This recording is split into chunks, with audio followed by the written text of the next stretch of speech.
नाम है, नाम जानना चाहेंगे आपका? कुमार। अनंत कुमार जी, क्या कुछ कहेंगे? कुछ नाराज भी हैं, देखा होगा आपने, ताऊ जी बड़ा गर्म भी हो रहे थे। क्या लगता है 2024 के अंदर इस बार देश का राजा कौन बने? मायावती बनेगी। क्या कारण मानते हैं ऐसे मायावती जी का? जो सहारनपुर की जो पहचान है मायावती ने बनाई, किसी ने नहीं बनाई। हमें मेडिकल कॉलेज दिया और महानगर बनाया, मायावती ने बनाया। आज जो सहारनपुर है ना, छिन्ना मुलायम सिंह ने छिन्ना। और जो आज सहारनपुर की पहचान है ना, यूपी के जो महानगर 16-18 जो भी हैं, उनमें आज जो पहचान है सहारनपुर की, मायावती ने बनाई। और बीजेपी की 10 साल हो गए सरकार। हमारा मेडिकल काशीराम के नाम से था, वो कुछ नहीं है। हमारा जो सेठ बलदेव दास उससे चल रहा, सेठ बलदेव दास उससे अच्छा चल रहा। बीजेपी सरकार ने हमें नहीं बता, हम एक हमारा मरीज है, हम उसे चंडीगढ़ लेके जाएंगे, देहरादून लेके जाएंगे, बता करागा बीजेपी ने मेडिकल कॉलेज का सुधार? बताओ, जब इनकी केंद्र में भी है, राज्य में भी, क्यों नहीं करा इन्होंने? उनसे पूर्व भी सरकार रही है, मुलायम सिंह यादव जी की सरकार रही है, क्या उसके समय में मजा नहीं आया आप लोग? नहीं करा उन्होंने, सिर्फ खाली नाम बदल दिया। नाम बदल के मौलाना मकसूद हसन नाम भी नहीं ले सकते आप, इतना बड़ा नाम कह दिया, कोई पढ़ा लिखा भी नहीं नाम ले सकता। अभी हाल में योगी जी का भी आगमन हुआ था, मेडिकल कॉलेज में तमाम प्रकार की सुविधाएं देने की घोषणा हुई थी। हाँ, कुछ भी नहीं दिया। क्या दे रहे? कुछ भी नहीं दे रहे। योगी जी ने क्या कर दिया? हमें तो मेन चीज चाहिए। बता रहे हैं कि योगी जी ने भ्रष्टाचार ही खत्म कर दिया, गुंडों पर तमाम लगाम कसती है, बड़े बड़े मुंह फाफिया अंदर है, बुलडोजर तेजी से चलता है। वो चल रहा, वो ठीक है। हम बीमार पड़े, पहले हम गोली में देखेंगे तो पहले बीमार को इलाज करवाओगे, इस बात का जवाब दो आप। क्या स्वास्थ्य सेवाएं आज भी लचर है? लाचार है बिल्कुल। अस्पताल के अंदर तमाम प्रकार के देखते होंगे टीमें बैठती हैं। होती तो मेडिकल कॉलेज चलता, उल्टा यमुनानगर तक के लोग यहाँ आते सहारनपुर में। सही बात है। 2022 में क्यों नहीं आप लोग मायावती को जिता पाए? यहाँ से एक भी सीट नहीं दे पाए आप लोग। हम तो दे रहे हैं। आपने 2022 में सिर्फ मात्र एक ही सीट पर सिमट गई। इसकी वजह ये रही है, बहुजन समाज अपने आप को पहचान नहीं पाया। बहुजन समाज कौन है? सिर्फ लोग ये मानते हैं कि चमार है बहुजन समाज के, जबकि बहुजन समाज में बहुत लोग अन्य बिरादरी आती हैं। सिर्फ ठाकुर, पंडित और बनियों को छोड़ गए सब बहुजन समाज में आते हैं। नाम जानना चाहेंगे? आपने नाम नहीं बताया। मेरा नाम संजीव कुमार है। संजीव कुमार जी, ये बहुजन समाज अपने आप को पहचान नहीं पाया कि हम क्या है, इसलिए बहुजन समाज जो है ना, यहीं का यहीं रह गया और नाम रह गया सिर्फ मायावती की पार्टी बहुजन समाज। क्या रुझान रहेगा इस बार बहुजन समाज का 2024 के अंदर? हमारी सरकार बनी 24 में सरकार मायावती। अगर बेईमानना ना हुआ, अगर बेईमानना कर लिया, फिर तो बनती नहीं। यहाँ पर आपके प्रतिनिधि बन जाते हैं, सांसद या विधायक की बात करें, वहाँ पर बोलते हैं कि बेमाना नहीं हुआ है। जहाँ पर विपक्षी सरकार आती है आप बोलते हैं बेमाना हुआ है। एक बात तो बताओ, अगर वो हमारी 80 सीट है, 80 में अगर हम 10 नहीं देंगे तो अगर सारी गए तो फिर तो बेईमानना दिखेगा ही नहीं। दिख रहा है ऐसा ऐसा करना, तो वो कर दें अपने आप को। अभी आपने हाल ही में 3 जगह उपचुनाव होते देखे होंगे, रामपुर, मैनपुरी, खतौली, जहाँ पर बहन जी ने अपने प्रत्याशी नहीं उतारा। क्या कारण मानते हैं प्रत्याशी क्यों नहीं उतारा मैदान? प्रत्याशी क्यों नहीं उतारे उन्होंने? कहीं पता कि जो अगर हम खड़े भी करते जब भी हार जाएंगे, क्या फायदा खड़े करने का? ये भीम आर्मी से आपने देखा हो, चंद्रशेखर रावण बड़ा सुर्खियों में रहता है, कुछ युवाओं के दिलों की धड़कन बताए जाते हैं। चंद्रशेखर के साथ तो हम भीम आर्मी तक है। वोट जो हमारी बीएसपी की है, वोट नहीं हम देने के। मगर युवा तो बोलते हैं कि हम इस बार चंद्रशेखर रावण का रुख करेंगे इस बार। युवा जिसे जो बोलना बोल लो, हम तो सिर्फ भीम आर्मी के साथ थे। वोट हमारी, हम चंद्रशेखर के साथ है। वोट तो हमारी हाथी पई है, सीधी बात है। चलिए कुछ युवा है, युवा से बातचीत करेंगे। क्या लग रहा है सरकार कैसे चल रही है? सरकार भैया फिलहाल सही चली है। हमारा वोट मायावती जाएगा, हम मायावती के साथ कभी नहीं छोड़ेंगे। हम उन्होंने नाराज हैं सरकार से, कुछ कह रहे हैं कि योगी मोदी की सरकार अच्छी है केंद्र में, प्रदेश में। जी कोई कैसे कहते रहे आप, मतलब हम मायावती का कभी साथ नहीं छोड़ने के। उन्होंने हमको बहुत नाम दिया है, हम आज उनका साथ मतलब जी छोड़ पाएंगे। 2024 के अंदर क्या रुझान रहेगा इस बार, खास तौर से रामनगर की बात करें? जी मायावती का जी जो रहेगा, जिस सारे कहीं रहेगा, जो हमारा मायावती जी टक्कर दे पाएगी इतनी बड़े बड़े हमारा जी अनुमान कहता है। हाँ भाई साहब, टक्कर जो रहेगी ना, मायावती की रहेगी, ये रहेगी मोदी की। पहले भी गठबंधन हुए थे, बसपा के, समाजवादी पार्टी के, कांग्रेस के, मगर मोदी की लहर के सामने गठबंधन टिक नहीं पाया। सुनो ठीक है, वो तो धोखा हुआ था। वो धोखा हुआ तो उसको भी धोखा मानते हैं आप? हाँ धोखा तो। चलिए धोखा कोई कारण बताइए आप। बहन जी की सरकार यहाँ से अब निकलेगी 24 में, निकल कर हम निकाल लेंगे सरकार को। हम बहन जी के समर्थक हैं और वोट उसे देंगे। चलिए बहन जी के साथ चलेंगे, चलते रहेंगे, इधर जिंदा रहेंगे, इधर चलते रहेंगे। जिंदा हैं, समाज उसके लिए जी रहे हैं हम। जितने रहेंगे मरते रहेंगे। मेरी बात सुनो, ठीक है, टिकट किसी को मिल जाओ, हमें उसको मतलब नहीं है। हम वोट देते हैं मायावती जी को। अच्छा वोट मायावती, वोट हाँ उसका ही हमारा वोट है। आपको तो खड़ा कर दो यहाँ से, वोट उस पर जाओगा, लेकिन वोट जाओगा मायावती पे हमारा। मायावती जी के फैन है? बिल्कुल फैन नहीं है, दिल से है, दिल से। चंद्रशेखर रावण के बारे में क्या कहेंगे? उसको छोड़ दो, वो छोड़ दो, वो कुछ भी है। आप ही के समाज के बड़े नेता हैं चंद्रशेखर रावण, तमाम मुद्दे उठाते हैं दलितों को लेकर। नहीं है, कुछ भी नहीं है, कुछ भी नहीं है वो। अरे युवाओं के दिलों की धड़कन कहते हैं। क्या कहो उसे, कुछ भी नहीं है वो भाई, कुछ ही नहीं है। मरले बहन जी है, ठीक है। हम उसने देखा खतौली के अंदर उपचुनाव हुआ, आजाद समाज पार्टी का जब गठबंधन हुआ सपा से, तो देखा होगा आपने मदन भैया को जिताया खतौली के अंदर। सीधा मदन भैया की बात कर रहा हूँ खतौली में। अच्छा, खतौली में तो उसको कहना जिताया नहीं जिताया, हमको कोई मतलब नहीं है, हम वोट देते हैं बहन जी को। तो ये बताइए, मायावती जी को लगता है कहीं ना कहीं चंद्रशेखर रावण का साथ लेना चाहिए अपने साथ में? नहीं, उसका नहीं साथ देने के। क्या कह रहे हैं भाई साहब से बात जानना चाहेंगे।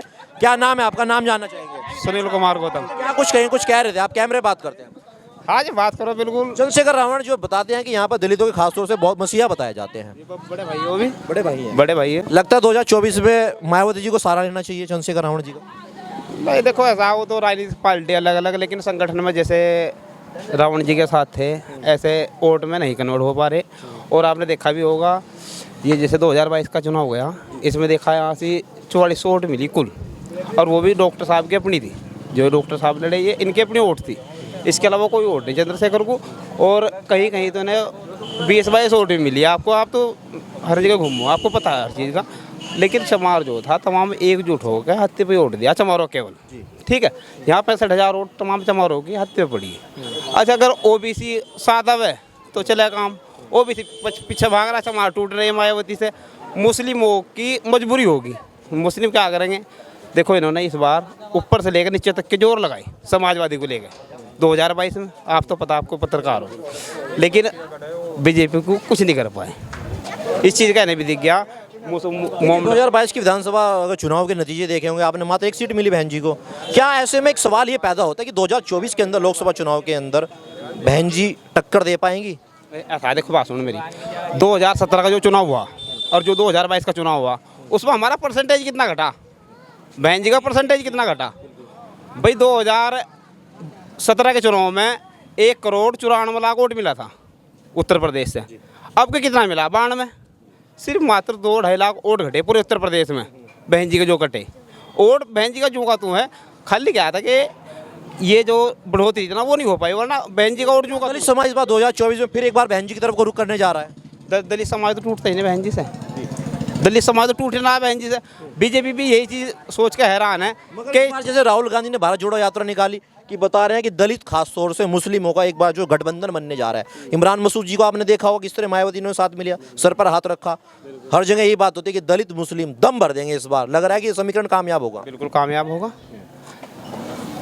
अकेला इमरान मसूद पिछला जो लोकसभा चुनाव गया, हालांकि गठबंधन था बहन जी का और उसका क्या नाम समाजवादी का, उसमें भी 2.5 लाख वोट इमरान ले गया। हालांकि यहाँ से जो कांग्रेस का वोट बैंक है वो 4% है पूरे उत्तर प्रदेश के अंदर, बता रहा हूँ मैं आपको, 4% है कुल। लेकिन उसके बावजूद भी 2-2.5 लाख वोट इमरान ले गया, ठीक है जी। और लगभग 4 लाख वोट फजलुर रहमान ले गया था जो बसपा के चुनाव पर लड़ा, ठीक है। तो 6 लाख वोटों से ही हो रही है। आपके हिसाब से एक सवाल है, ऐसे में आपके हिसाब से कौन सा ऐसे प्रत्याशी मैदान में आना चाहिए? हाजी फजलुर रहमान साहब को टिकट मिला, कोई अन्य प्रत्याशी आपकी नज़रों में? देखो, अगर फजलुर रहमान की बात करें तो वो लाइन में नहीं है। क्या कारण मानते हैं ऐसा? देखो, जब एक बड़ा नेता मौजूदा सांसद हैं, उनके कार्यों से खुश नहीं है यहाँ की जनता। देखो ठीक है, पार्टी का वोट भी दी हमने और वर्करी भी करी, 1.5 महीना अपना काम छोड़कर वर्करी भी करी, लेकिन वो आदमी आज के टाइम में गुमशुदा है। वो गुमशुदा है, फजलुर रहमान गुमशुदा है, वो कहीं नहीं है। और अगर वो चुनाव लड़ागा बसपा से तो यहाँ बीजेपी क्लियर जीतेगी। इसका भी कोई समीकरण है? समीकरण है इसका भी। इमरान अगर चुनाव लड़ा तो 6.5 लाख वोट है, और अगर फजलुर रहमान चुनाव लड़ा, टिकट की बात करो, टिकट आपके हिसाब से किस पे फिट बैठता है? इमरान मसूद पे। इमरान मसूद तो टिकट बांटने वाला हो रहा, क्या यहाँ से क्या इमरान मसूद जी भी टिकट दे सकते हैं किसी? बिल्कुल, वो बांटने वाला हो रहा। पश्चिम उत्तर प्रदेश प्रभारी बना रखा है, ऐसे नहीं है। क्या कुछ कहेंगे? कह रहे हैं कि इस बार मोदी जी बनना चाहिए, देश के राजा। लगता है मोदी जी फिर बन पाएंगे इस बार प्रधानमंत्री? कहता नहीं दोबारा बनेंगे। क्यों नहीं मानते आप? अच्छा बताइए, क्या राय है आपकी? तो बेरोजगारी होगी। बेरोजगारी। हाँ, मैं ठेकेदारी करता हूँ, मेरा रोजगार बिल्कुल खत्म है। अच्छा, रोजगार है क्या? क्या ठेकेदार हैं? किस चीज़ के ठेकेदार हैं? बिल्डिंग बनाने का। बिल्डिंग में कंस्ट्रक्शन है, तमाम प्रकार के कार्य चल रहे हैं अब तो। कहाँ यूपी के अंदर भी 33 लाख करोड़ रुपए का इन्वेस्ट होने जा रहा है, तमाम प्रकार की योजनाएं निकलेगी, 99 लाख लोगों को रोजगार मिलेगा। छोटे लोगों को तो नहीं मिलेगा, बड़े बड़ों को मिलेगा सब। छोटे लोगों को नहीं मिलेगा। छोटों कहाँ मिलेगा? भाई मेरी बात सुन, जी ताऊ जी क्या कर रहे थे? बात सुन, जिका भी फ्री में दे रही खाने कांग्रेस सरकार ने भी नहीं, वो गेहूँ वहाँ फेंके समुद्र में जाके, कांग्रेस सरकार में थी जीवन की। और ये सरकार तो वो तमाम योजनाएं दे रही है, प्रधानमंत्री आवास योजनाएं, घर घर राशन मुफ्त वितरण होता है। सारे के सारे आपने हमारे घर सारे बन गए, प्रधानमंत्री ने बनवा दिए। क्या कहेंगे? ठीक है ना? होगा ये पोजीशन। बता रहे हैं इनके बनवाए हैं, बता रहे हैं। आपका बनवाया ताऊ जी? मेरा नहीं बना के और तो सबके बने। क्या कहेंगे? हमारा भी नहीं बना, अच्छा आपका नहीं बना। हमारे गाँव तो सैकड़ों मकान बने। जिनका बना होगा बेचारों का बना होगा। चलिए क्या लगता है, कुछ लोग बाग ये भी बोलते हैं कि बहन जी बनेंगे प्रधानमंत्री, क्या कारण मानते हैं? चाहते हैं बहन जी बना। अच्छा बहन जी बने, बहन जी क्यों बने? बहन जी का हितैषी हम। लगता है बहन जी टक्कर दे पाएगी इतनी बड़ी बड़ी पार्टियों को? दे पाएगी। अभी 2022 के आपने विधानसभा चुनाव के नतीजे देखे, जहां पर बहन जी सिर्फ मात्र एक सीट पर सिमट गई। उतरा चढ़ाव होता है आप, ऐसा कुछ नहीं है। तो क्या टक्कर दे पाएंगी राहुल गांधी जी को, मोदी जी को? बहन जी पहले भी तो नहीं थी बहन जी, फिर एकदम लहरमाई थी, 4 साल बार मुख्यमंत्री। लगता है इस बार फिर दोबारा लहर बहन जी की है। लहराओगी बहन जी की। बातचीत करेंगे, आप बुजुर्ग हैं, बड़े हैं, तमाम सरकारें आपने देखी होंगी। ये जो सरकार चल रही है केंद्र के अंदर, आपके मुताबिक से कैसे सही चल रही है? भाई सरकार तो देखो बढ़िया चल रही है, लेकिन कुछ परसेंट पर महंगाई की लोग बाग रो रहे। और भाई जेल दे देखो, काम तो ठीक ठाक चल रहे, काम में कोई दिक्कत नहीं है। काम सही चल रहा? और क्या, मजा आ रहा? काम तो ठीक चल रहे भाई। क्या 2024 में फिर दोबारा कोई अन्य चेहरा है? सरकार बनेगी, इनकी बनेगी, और किसी की नहीं बनेगी। सरकार इन्हीं की बनेगी। चाहे कोई कुछ ही कह लो, बकवास है बेकार। चलिए कुछ युवा भी हैं हमारे साथ, उनसे बात